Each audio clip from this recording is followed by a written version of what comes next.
Lots of people are so worn out. Since the start of this channel, I've watched many people in stages of disbelief, anger, despair, and disempowerment, and I've seen some of those same people make rapid and almost miraculous transformations. Just the other day, Mary said that with the changes she's made, her recent doctor's appointment showed significant improvement. And I've seen quite a few other transformations in my 2 years with this channel. I've done Q&As for some time and never had an objection, but there was a recent criticism about using an AI-generated voice for the question.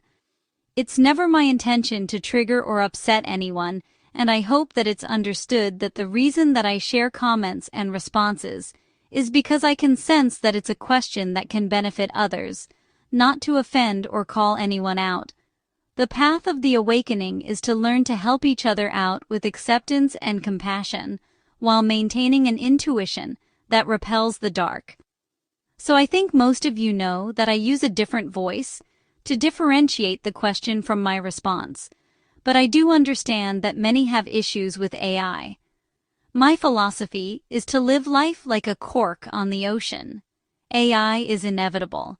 It is used by higher civilizations and can do amazing things, but as people learn of the evil that controls our world, they trust less, which is a good thing. For this reason, it almost seems like some grand, undeniable public triumph of good over evil is going to happen for people to trust the technology. There's also going to have to be a lot of refinement in the technology, because it's wrong a lot and has even encouraged suicides, so I understand, and I'll try to accommodate as much as I can without compromising the facts. So here's some discussion that you might consider. It's wise to call out a person if something doesn't sit right with us, but it should always be with kindness and humility. Remember, everything we thought we knew 10 years ago was wrong. And with all the disinformation, many will find that they are going to learn that even more of what they knew was wrong. So I don't ever assume to know it all about anything, especially during this unprecedented proliferation of psychological warfare on both sides. People often seem to be angry at the people that can't give them the answers that they want, so they gravitate to people that are blowing smoke and get let down or misled, which creates great anger and betrayal. This is a time when more informed minds are having discussions and making decisions through independent research, and that's the way it should be. That's why I often add links in the description for you to confirm what I have found for yourself. And I am happy to respond to questions when possible. Eventually, we gain experience in spotting right from wrong, and we develop an inner voice to guide us, but it does take practice to refine. Here's the thing. I see this entire shift event different from many. I am 71 years old, and while healthy and not in pain, I know the odds are that without this intervention, I have maybe 15 years left on average. We all are anxious and can't wait for medbeds specifically. Yes, many want interstellar travel, teleportation, and replicators, but I'd say the most anticipated technology is the galactic medbeds. And rightly so, because the majority of us have been accumulating poisons most of our lives, and many have serious medical ailments that have arisen from this environment. We must, however, recognize that for decades, people have needlessly lived in and died in pain. Many have gone into exile, and still others have been badly abused and victimized to the point that they have developed psychosis to deal with it. It's not my fault, or any other truther's fault. So our anger shouldn't be pointed towards those giving of their time and safety to create awareness, and we should always be mindful that many have had it much worse, and the fact that trafficking operations continue to be taken down, and hundreds of children are rescued. If you think nothing is being done, check out the DOJ trafficking page, which is linked in the description. Our anger should be directed towards those making millions acting as controlled narratives to hide dirty deeds that aren't so cheap. This is a war in a very untraditional way.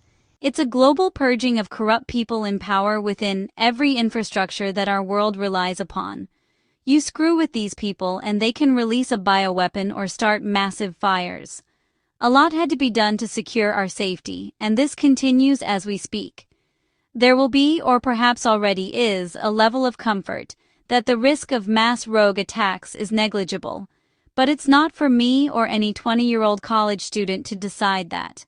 It's why we have intelligence agencies, to mitigate risks to the people, not to devise oppressive surveillance techniques and control mechanisms. The comment was made that, it seems to be whoever is in charge of all of this, they're just making it harder on the people to get what's rightfully theirs. My response to that is that they understand that. The beings that are helping us have a capacity for compassion that most humans are incapable of understanding. So it's incorrect to believe that they have malice or apathy related to our pain. In fact, nearly all the members of the Federation are known for living in the 7th density, or higher. The higher the density, the closer to pure love. So in my opinion, to judge the intent of the Alliance members is like a teenager telling their parents they don't know anything. We all go through it, but with experience comes understanding, respect, and gratitude. We have been repeatedly told by Q that it had to be this way.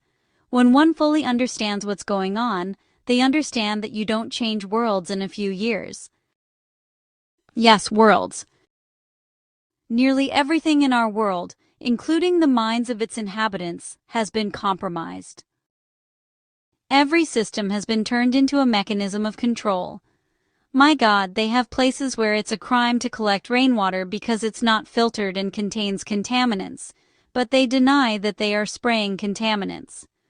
From what I can see, somebody may have remote control of our airplanes. That doesn't come from the outside. Somebody in a position to protect us wasn't doing it, and it must be one heck of a job figuring out every plane that could be dangerous. I find it incredible that people think it's so easy just to fix this. It's not about us individually, it's about us collectively, and only when we understand this can one begin to contribute to the shift of our civilization. While we struggle to reinvent the channel, don't forget to hit that thumbs up button, and when you subscribe, please ring the bell as well for updates of new initiatives and places to interact with the ex-pharmacist. Until next time, don't buy into the panic. Everything is still on track for the destruction of the deep state matrix and the rebuilding and transition into the golden age, which is a time of prosperity after many years of all kinds of oppression over the people of the world.